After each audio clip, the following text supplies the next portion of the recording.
నమస్తే. ఎన్నో ఆధ్యాత్మిక కార్యక్రమాలు నిరంతరం మన ఛానల్లో ప్రసారం అవుతూనే ఉంటాయి. రాశి ఫలాల ద్వారా అలాగే వివిధ ఆధ్యాత్మిక కార్యక్రమాల ద్వారా నిరంతరం మనల్ని పలకరిస్తూనే ఉంటారు. మనందరికీ సుపరిచితులు, దైవాంశ సంభూతులు. నిత్యం రామస్మరణతో తను ప్రాంగణం అంతా మారుమోగుతుంది. తన మాట కూడా అంత స్వచ్ఛంగా ఉంటుంది. ఇక పేరు కూడా రాముల వారి పేరే కాబట్టి నేను గురువు గారు అని ఎంతో గౌరవించే వ్యక్తి చిట్టిపెద్ది రామశర్మ గారు. ఈ రోజు కొన్ని ముఖ్యమైన విషయాల గురించి మాట్లాడబోతున్నాం.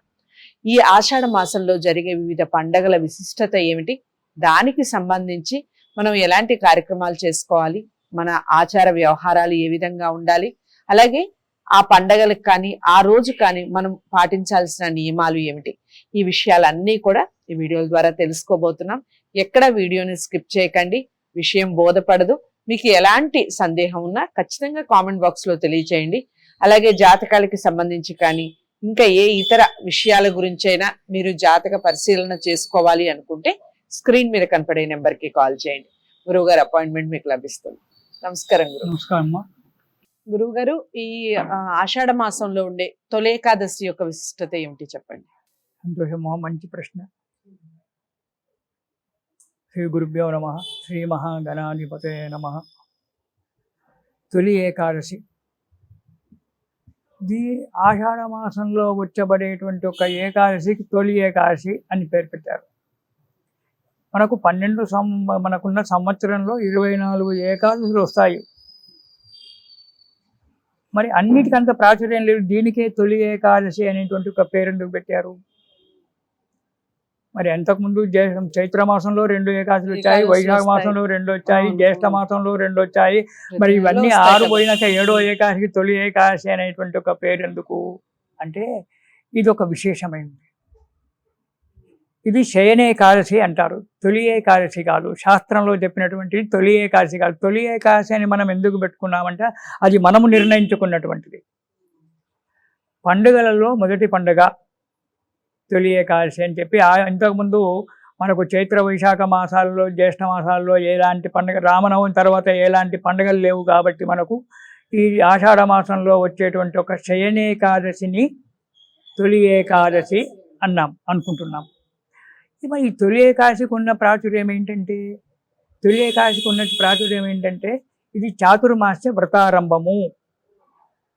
స్వామీజీలు ఎవరైతే సన్యాసులు ఉన్నారో ఆ సన్యాసులంతా కూడా, దీక్ష తీసుకున్నటువంటి వాళ్ళంతా కూడా ఈ తొలి ఏకాదశి నుంచి కార్తీక శుద్ధ ఏకాదశి వరకు ఈ 4 నెలలు ఒకే స్థలంలో ఉండి జపించరు. ఎందుకంటే శాస్త్రంలో ఏమనంటే సన్యాసి ఒక చోట స్థిరంగా ఉండకూడదు, తిరుగుతూనే ఉండాలి. అందుకే సన్యాసి అన్నారు. మనం గృహస్థుడు తిరగకూడదు, ఎక్కువగా తిరగకూడదు. సన్యాసి ఎప్పుడు తిరుగుతూనే ఉండాలి. ఈ ఊర్లో ఈ రోజు అయిపోయిందంటే రేపు పొద్దున మళ్ళీ ఇంకో ఊరికి వెళ్ళాలి. స్థిరంగా ఒక దగ్గర కొన్ని రోజులు ఉండడానికి వీలేదు, 1 రోజు 2 రోజులు అంతే. కానీ ఎప్పుడైతే ఈ తొలి ఏకాదశి వచ్చిందో ఆనాటి నుంచి చాతుర్మాస్యాలు అనేటువంటి ప్రారంభమవుతాయి.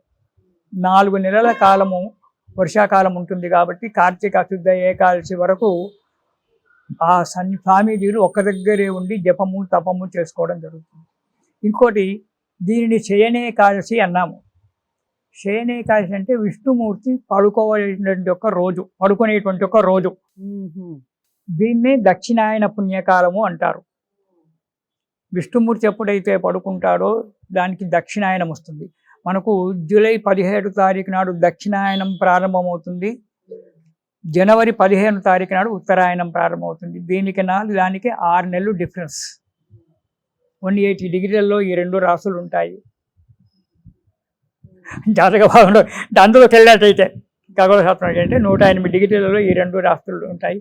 అయితే కర్కాటక రాశిలో ఎప్పుడైతే సూర్యుడు ప్రవేశిస్తాడో అది దక్షిణాయనం.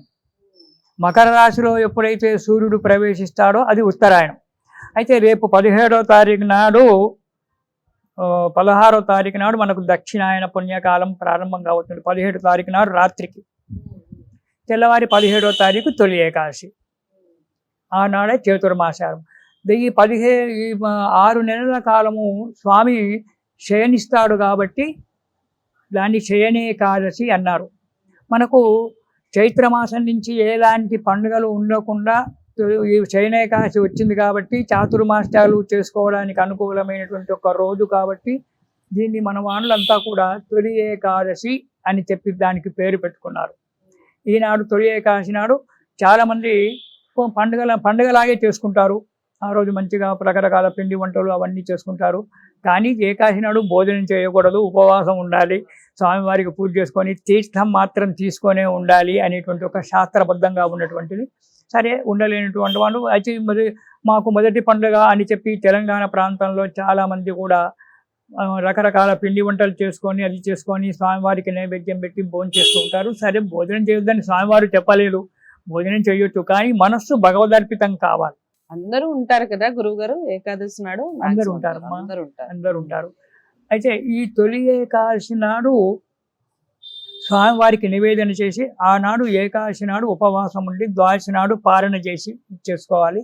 దాని గురించి ఈ ఆషాఢ మాసంలో వర్షాకాలం ఉంటుంది, చాతుర్మాస్య వ్రతాలు ప్రారంభం కాబట్టి ఒక స్వామీజీలే కాకుండా కొంతమంది దైవ భక్తులు కూడా చాతుర్మాస్యాలు ఇంట్లోనే చేసుకుంటారు. ఒక నెల రోజులు ఇంట్లో నుంచి బయటికి కదలకుండా, 4 నెలలు కాకుండా ఒక నెల రోజులు ఇంట్లో నుంచి బయటికి కదలకుండా ఇంట్లోనే ఉండి ఆ భగవంతుని యొక్క సేవ చేసుకొని తక్కువ 3 నెలలు దాన్ని ఇది చేసుకుంటారు. ఇలా చేసుకునే వాళ్ళు కూడా గృహస్థులు కూడా కొంతమంది ఉన్నారు, దైవభక్తి ఉండి గృహస్థులు కూడా. స్వామీజీలు అయితే వాళ్ళు 4 నెలలు ఒక చోట నుంచి కదలకుండా చేసుకుంటారు. ఇది దక్షిణాయన పుణ్యకాలంతో కూడినటువంటి ఒక చాతుర్మాస్యాలు. దానికి శయనేకాదశి కాబట్టి శయనేకాదశి అంటే విష్ణుమూర్తి పడుకొని ఉంటాడు 6 నెలలు. పాపం ఒకరోజు నిద్ర కాదు, 6 నెలలు స్వామివారు నిద్రపోతాడు. ఈ నెలైతే ఈ శయనాకాదశిలో ఉంటారు కాబట్టి కొన్ని పుణ్యకార్యాలు శుభకార్యాలు కొందరు చేయకూడదని కొందరు చేయవచ్చు అని చెప్పి రకరకాలుగా వాదోపవాదాలు ఉన్నాయి పండితులలో. అవి మనకు అవసరం లేదు, మనం అంత పెద్ద పండితులం కాదు.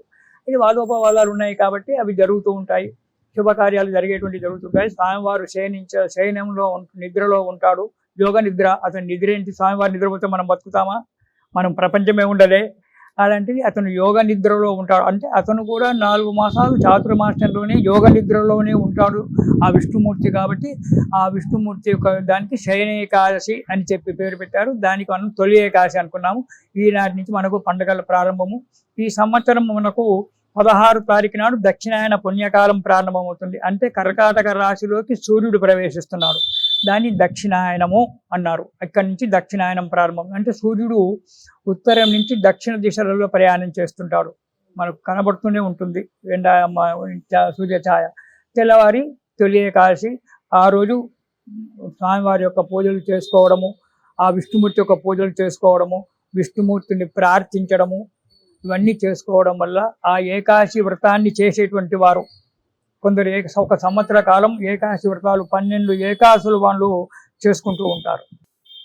ఈ 12 ఏకాదశి వ్రతం చేసేటువంటి వాళ్ళు 24 ఏకాదశి వ్రతం చేసేటువంటి ఒక వాళ్ళు కూడా ఈనాడే ప్రారంభం చేస్తారు. చాతుర్మాస్యం యొక్క రోజు నాడే ఏకాదశి వ్రతాలు ప్రారంభం చేసి ఈ 24 ఏకాదశులు పూర్తి చేసుకుంటారు. దీంట్లో ప్రతి ఏకాదశి కూడా ఒక ముఖ్యమైనటువంటిదే. ఒకటి పుత్రద ఏకాదశి అని, ఒకటి నిర్జల ఏకాదశి అని, ఇట్లా రకరకాల ఒక్కొక్క ఏకాదశి ఒక్కొక్క పేరుంది. అలా ఆ ప్రతి ఏకాదశి ముఖ్యమైనటువంటి, కానీ మనకు వాడుకలో ఉన్నటువంటి 2 ఏకాదశులు బలమైనటువంటి మనకు కనిపించేటువంటి. ఒకటి తొలి ఏకాదశి, 6 మాసాల తర్వాత వచ్చేటువంటిది ముక్కోటి ఏకాదశి. ఈ 2 మాత్రమే మనకు ప్రాచుర్యంలో చాలా ఉన్నాయి. ముక్కోటి ఏకాదశి నాడు స్వామి మేలుకొంటాడు, ఆషాఢ శుద్ధ ఏకాదశి నాడు పడుకుంటాడు. 6 నెలలకు ముక్కోటి ఏకాదశి నాడు స్వామి మేలుకొని ఉత్తర ద్వారం గుండా మనకు దర్శనం అవుతాడు. ఇలా తొలి ఏకాదశి యొక్క ప్రాశస్త్యము ఆషాఢ మాసంలో ప్రగాఢము. ఈ నెలలో మనకు కొన్ని నియమాలు పెట్టారు ఆరోగ్య శాస్త్ర ప్రకారంగా. ఇలాంటి వస్తువులు తినాలి, ఈ వస్తువులు తినకూడదు అనేటువంటి ఒక నిర్ణయం కూడా ఈ ఏకాదశి నుండి ప్రారంభం చేసి మన ఆరోగ్యరీత్యా ఈ 4 నెలల కాలము ఈ నెలలో ఇలాంటి వస్తువులే తినండి, తక్కినవి తింటే ఆరోగ్యం చెడిపోతుంది అని చెప్పి ఆరోగ్య సూత్రాలు కూడా మనకు కనబడుతూ ఉంటాయి, పురాణాల్లో చెప్పారు. ఇలా ఏకాదశి మనకు తొలి పండుగగా ఏర్పడిందమ్మా. ఆ రోజు విష్ణుమూర్తిని మనకు 17వ తారీఖు నాడు విష్ణుమూర్తిని పూజ చేసుకొని ఆ స్వామివారి యొక్క అనుగ్రహం. అన్నిటికీ విష్ణుమూర్తి ముఖ్యుడు. ఏకో దేవ కేశవోవా శిరోవా, దేవుడు ఒక్కడే. మనం పెట్టుకునే పేర్లు రకరకాలుగా పేర్లు పెట్టుకుంటాం, అంతేగాని దేవుడు ఒక్కడే. ఆ దేవుణ్ణి భగవంతుడిని స్మరణ చేసుకొని ఆ విష్ణుమూర్తి యొక్క పూజ చేసుకొని అందులో తులసి దళాలతో స్వామివారికి గనక ఏకాదశి నాడు పూజ చేసినట్టయితే సప్త జన్మ పాప నివృత్తి 7 జన్మలలో చేసినటువంటి యొక్క పాపం కూడా ఆ ఒక్క రోజులో మనం పోగొట్టుకోవచ్చునట. అలాంటి ఒక తొలి ఏకాదశి మనం చేసుకొని హాయిగా కాలాన్ని గడుపుకుందాం. చాలా చక్కగా వివరించారు. తొలి ఏకాదశి నాడు మనం ఉపవాసాలు ఉండటం, మనకి తోచినట్టుగా అంటే ఎవరికి తోచినట్టుగా వాళ్ళు గుడికి వెళ్ళటం, దానికి సంబంధించిన విషయాలన్నీ కూడా పాటిస్తూ ఉంటారు. కాకపోతే దాని ప్రాశస్యం ఏమిటి, అది పాటించటం వల్ల మనకి జరిగే మంచి పనులు ఏమిటి, మన సత్కార్యాలు ఏమిటి, ఈ విషయాలన్నీ కూడా ఈ వీడియో ద్వారా తెలుసుకున్నాం. ఇంకా డౌట్స్ ఏమన్నా ఉంటే ఖచ్చితంగా కామెంట్ బాక్స్లో తెలియజేయండి. గురువుగారి అపాయింట్మెంట్ మీకు కావాలి అనిపిస్తే స్క్రీన్ మీద కనపడే నెంబర్కి కాల్ చేయండి. ఇలాంటి మరో మంచి వీడియోతో మళ్ళీ మీ ముందుకు వచ్చే ప్రయత్నం చేస్తాను. అంతవరకు సెలవు. నమస్తే.